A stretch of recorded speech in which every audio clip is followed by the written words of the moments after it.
victory over Tulane at Caden Field, 41-13 triumph, which kept his mark at Caden Field unblemished, now up to 8-0. Now he turns his attention to where Tuesday becomes Saturday, and Wednesday is now Sunday, and a whole other things, and no football on Saturday until mid-November. The next two games being on Tuesday. Here to talk about the upcoming Tuesday contests and the homecoming triumph of Tulane, the head coach of Education Football, Mark Hudspeth. Hey guys, I tell you, since we had a chance to go back and watch the film and sort of reflect on the win over Tulane, I was real excited about the way our guys battled, played, and kept our home record unblemished now up to 8 straight. And like we talked about, we take an awful lot of pride in that, and our kids do that. And we talked to them about the importance of this game, and it was more than just a game. We had a lot of fans that were counting on us, and we're looking forward to swinging this rivalry our way. I think we got off on the right foot the other day. You know, looking back at the football game, Terrence Broadway's first start, thought he had a very solid first start. You know, throw 2 touchdowns, run for another one. That's pretty good in your first start. He had a couple of passes that I'm sure he'd like to have back, but it's hard to complete every pass in college football. But I did think he made some good decisions. I thought he managed the game well, and he'll continue to get better now since he'll be getting all the reps at practice. So each week, I think we'll see a lot of improvement. I thought he had a great command of the team, showed a lot of leadership. Once again, our backs, Efren Reed, Alonzo Harris, I thought had excellent games. I thought our offensive line played well in the run game. Didn't pass protect as well as we had done in the past, and we've got to sort of clean up some things there. But the run game, I thought, was very solid up front by our guys. Javon Lawson had that coming out game. We've been waiting on him to have 2 big catches. One that was nationally recognized as the play of the week, and so that was an unbelievable play, getting his toe down. Defensively, I thought you know, our number one goal as a defense is stop the run, and I thought we stopped the run. And I thought our guys up front did a great job of controlling the line of scrimmage, really creating a new line of scrimmage. And other than giving up the one big play, I thought our defense played really extremely well. If you take away the 71 yards, they probably end up with 130 yards total offense. But that did count. You can't give up those easy plays and get lulled to sleep and then give up one behind us. But I thought Rodney Gillis continues to really somewhat amaze me. Everybody sort of has counted him out all year long, and every game he comes up and makes a big play, and made a big one-handed interception of the night. And then our defense scored again, and just finding ways to get turnovers.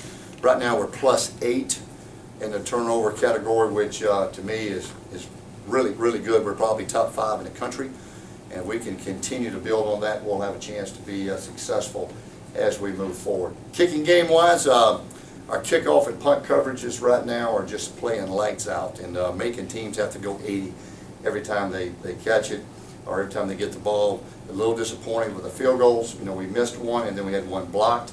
We've got to do a lot better job with our protection, so that's going to be a point of emphasis this week.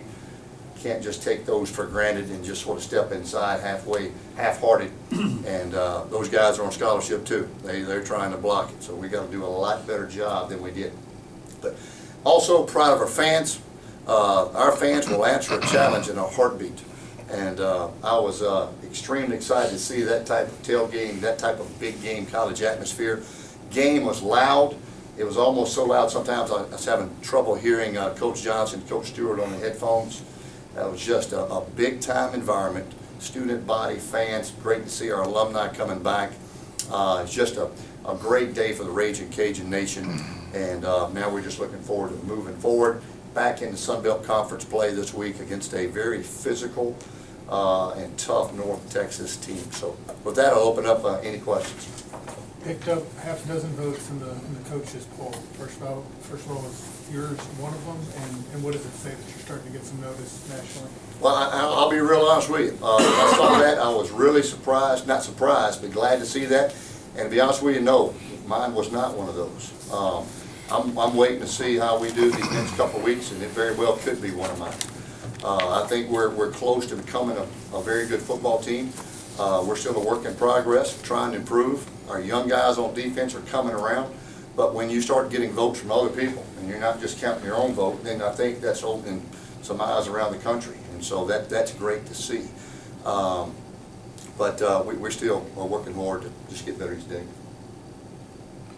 Coach, obviously, a lot of positive things to talk about coming out of this game, but a couple of areas that I want to ask you questions on, mainly on the offensive side of the ball, and maybe you could talk a little bit about maybe the need to try to work on these things, or going into the thick part of the schedule you're going to have after North Texas, Arkansas State, Western Kentucky, Florida coming up, some big conference games. Number one, for the game, you're still 5-17 on third down conversion rate, which I think leaves you about 38% for the year. Also, I wanted to ask you a little bit of questions concerning Terrence on his hot reads. You know, they picked up the hot reads, looked like, but through a couple of passes that maybe those were the ones you were talking about, maybe like to have back at the feet of a couple of receivers there, especially as running backs. Talk a little bit about the need to maybe improve in those areas coming up. Yeah, you know, a lot of times people say, boy, you got to do better on third down. Well, for us, we got to do better on first and second down. Right now, our third down calls are third and long, third and medium, and there's not a lot of magical calls out there for third and 10, third and 9. Those are hard to convert. We've got to get in those third and 1, third and 2, third and 3. Third and 4 is a good manageable third down distance.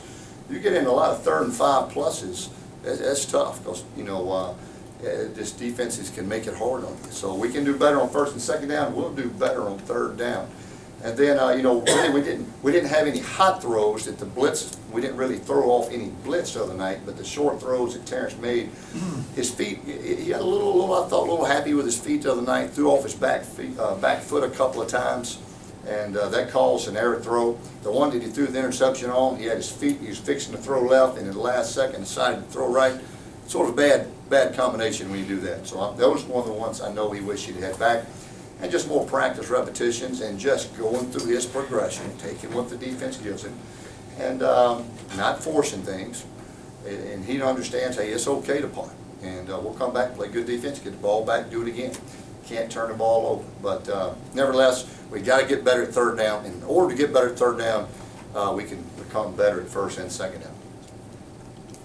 Coach, so you're going into a very strange part of the schedule. Just talk about how your schedule during the week is going to change, having the Tuesday games. Yeah, you know, this is pretty unique scheduling when you play a Tuesday game, especially when you play 2 Tuesdays back to back. So here's how this worked. We gave the kids Sunday off. They'll come back today, and we'll watch the Tulane game, do our awards, give out our team awards. Then we'll have a workout, a team run, and then a victory meal tonight. And then we'll come back tomorrow with what we call a bonus practice. That's an extra practice. Then we come back Wednesday, and Wednesday begins normal game week. Wednesday is a Sunday, Thursday is a Monday, Friday is a Tuesday, Saturday is a Wednesday, Sunday is a Thursday, and then Monday is a Friday. And so it's just Wednesday will start the normal 6-week-day cycle. And so a little confusing, but that's how it sort of works. You always work back from game day. And so you can stay right on schedule with your game planning, your practice preparation for his first down calls, third down calls, your kicking game installation, and everything that we're doing. So, but then the next week is a 7-day cycle. So the next week, that Wednesday will be a Sunday, and so on and so on. And then we'll come back with about a, 10 or 12-day layoff before we play Monroe. So we're getting into the thick of the schedule. We do have some extra preparation time, which North Texas does too. And so it's like that'll be a wash. It'll help both teams probably recover. We'll get more out of the recovery part probably than the preparation part. Coach, one area you have to be really happy about is your defensive front and defense stopping the run. With the exception of the Oklahoma State game, you've given up less than 60 yards in the rest of the 4 games. And the longest run I can recall has been 15 yards from scrimmage. Talk a little bit about that and how the defense is really starting to gel against the run. And also, you alluded to this maybe Saturday night in the post-game press conference, but on the touchdown coverage with J-Mo and Wright, what was the coverage called there and the confusion there? There was no confusion. J-Mo was being a little too aggressive. It was 3 deep. He had the deep third. And they kept running the out route by 2 and throwing the out route over and over, and he thought he was fixing to sneak up there and steal one. And what's the old saying? Fool me once, shame on me. So he had man. He had man. way at deep third. Yeah. And so that guy ran down to deep third, and he hadn't thrown it to him all game, and they hardly ever throw it to the guy. And so he was trying to cheat a little bit, where if he just takes his guy, we've got somebody for that flat route. And he got burned on that one. He knows it being a little too aggressive, and he'll learn from that one. But those are the games, you know, in that game we can overcome it. But if it gets into a critical game, you know, a lot of times you may not overcome that type of play, and I think he understands that. And so hopefully we can learn from that mistake. And the other part, Rush defense. oh, rush coach, defense. You know, our defensive line. I'll say this: we're playing a lot of defensive linemen right now. As you know, we've got some pretty good quality depth, and those guys are rolled in there pretty good. And when you've got some guys like us, I think right now we're drawing some pretty decent double teams, which is allowing Quinn Griffin, Justin Anderson, LaMarcus Gibson some lanes. And another good thing I think our defense is doing a pretty good job of is we're being gap sound. Every gap is gapped out. Everybody's doing their job. When you start giving up rushing yards, it's not necessarily because you're getting knocked off the ball. It's because somebody doesn't take their gap, doesn't stay in their gap, doesn't fit their gap. Then you have lanes. And so we've been pretty gap solid. And so if we can continue to do that, do a great job of rolling kids in, keeping them fresh, playing hard covers up mistakes sometimes. And so hopefully we can continue to do that. Ringo, Hamilton, McCray, Mecca, Cordian, now I'll tell you those guys right now are playing pretty good. Coach Stewart talked at the beginning of the season, as you mentioned with Quinn, that Quinn could be a difference maker. And that's starting to show. What can you attribute that to? And is it kind of what you imagine him being at this year? He's basically a freshman all over again because he's just now first year playing linebacker. So he's a freshman all over again, learning how to play the position. So last year he was thrown in, and we're just basically said, sick him, go chase the quarterback. You know, he had no understanding of taking my gap, dropping into coverage, because you have every coverage, your drop angle or your coverage responsibility is different. You may have curl flat, you may have hook, middle of the field, you may blitz, and so there's so many things that you have to know to be a really good linebacker. You've got to get the front lined up right, you've got to get the right strength call in, and so he's just becoming more mature and understanding the linebacker position. He's already had the talent and can really run. He's very physical. Now you add the experience factor in there, it's making a big difference, and he is really coming on. Been really proud of him. Hope he can continue to develop. You mentioned the meat of the schedule coming up with 2 Tuesday games, national TV, regardless who the opponent is, national TV game is going to be highly anticipated, as will that ULM game. What do you want to see out of your team improve, or what do you want to see them really hone in on these next 3 games? You know, we just want to follow our plan to win, and it doesn't change each week. It doesn't matter who we're playing, and we want to play great defense. And right now, we're playing pretty good defense, but the thing that's helping us is our kickoff coverage is, I think, #1 in the conference. Our punt coverage is #1 in the conference.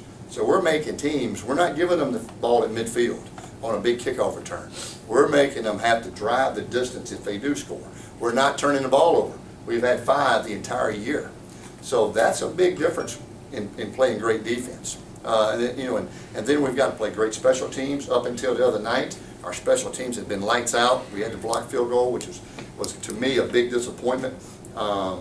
Brett, nevertheless, was still Sun Belt Conference Special Teams Player of the Week. So he still is punting the ball extremely well. Red zone, we still got to get better at the red zone. I didn't think we played great in the red zone the other night. So, you know, there's a lot of things that we still got to get better at. But if we follow the plan to win a turnover battle, which we're doing, we'll have a chance to win each week. The thing I just want us to see is we've got to become more consistent. Can't give up a big play like we gave up. We've got to put together a few more drives. You know, I don't want to get into some 3 and outs. We're good enough offensively where we shouldn't have 3 and outs. Every once in a while you're going to get one if you get in a 2nd and 10 situation maybe, but I want to see us put together more drives, continue to take care of the ball defensively, not give up the big play, make them have to go the distance. If we do that, we'll have a chance to win if we continue to play good special teams. And then we got to play harder than other people too. And we've got to continue getting the ball to our playmakers. I didn't think we did a very good job. If we didn't do one thing, I didn't think we did a great job of getting the ball to Harry the other night. When they came out and sort of threw the curveball at us, the game plan was we had a lot of calls dialed up for Harry, but it just didn't roll that way since of the change of coverage and change of defense. so we relied on the running backs, and they did a great job. Speaking of running backs, you started Reed, but you ran Harris twice as much. So is he still kind of your main guy? Yeah, the plan was to start Alonzo, and then Coach came up right at the beginning and said, Coach, I really feel better about Efren on this first play of the game. He sort of runs that one play, he just has sort of a knack for it. I said, hey, I told Tim something else, but hey, that's all right, he'll get over it. I said, go ahead, put him in. I thought about you, though. I thought about you. You mentioned kickoff coverage, too. Have you ever seen a kicker get his jacked up over a tackle with Stover? I tell you, right now, if he don't lead the entire world in tackles as a kicker, I'd be disappointed. He is really a weapon, because even in our kickoff return scheme, we never scheme it up for anybody to block the kicker. You just don't do that. And so he's running down right now, scot-free, and just absolutely making tackle after tackle. And because he can run, and I told Coach Stewart, it's going to be, I don't know if it's going to be embarrassing or how it's going to look, but if he keeps making tackles like that, we might move our kicker to linebacker. How many times has that happened in college football? Coach, after watching the film on the dirty play-o-meter, how would you compare this to the Troy game? You know what? I would say maybe a little bit worse. I was really proud of our guys. I thought they showed great restraint, probably more than I did. I thought they showed great restraint. After a while, sometimes, you only can take so much, but they got to continue to walk away, be smart. And I think it was evident, we didn't have a lot of personal fouls on us. Our guys were getting frustrated, but, I just felt like that game should have been called a little tighter, keep things like that from happening. I like seeing a very physical, hard-hitting football game. Love that part of it.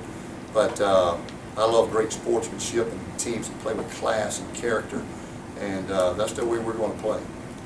Coach, following up on that question, obviously you and the head official became really good friends after the game, but did you kind of just let him know that from your standpoint, you're kind of losing control of the game at that point, and I mean that was a feel that from where we were standing. That's exactly right. I wish they'd have thrown a flag on both teams just for the heck of it, and said, hey, we're going to keep throwing them until everybody stops it just got a little too chippy, and should never got to that point. And you can control that. And once we got our guys to the sideline and said, hey, we've got this game. This was late in the game. This game is won. This game is over.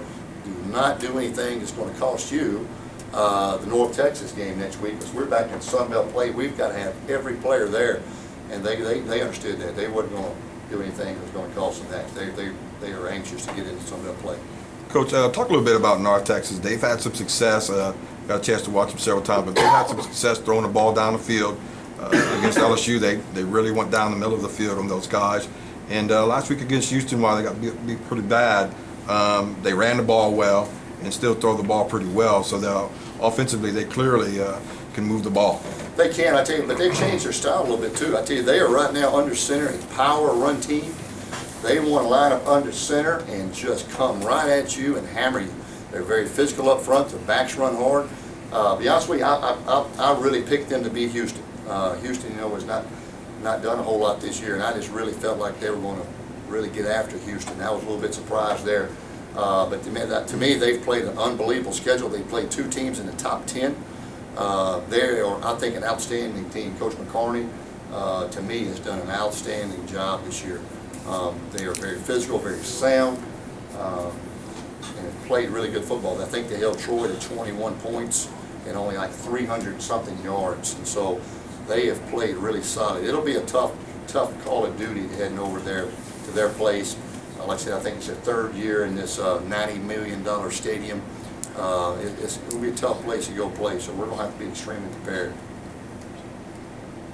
Anything else for Coach? Coach, do you feel like up front defensively, teams like you're describing North Texas and Western, that you're a lot more prepared for that physical style running game than you were a year ago?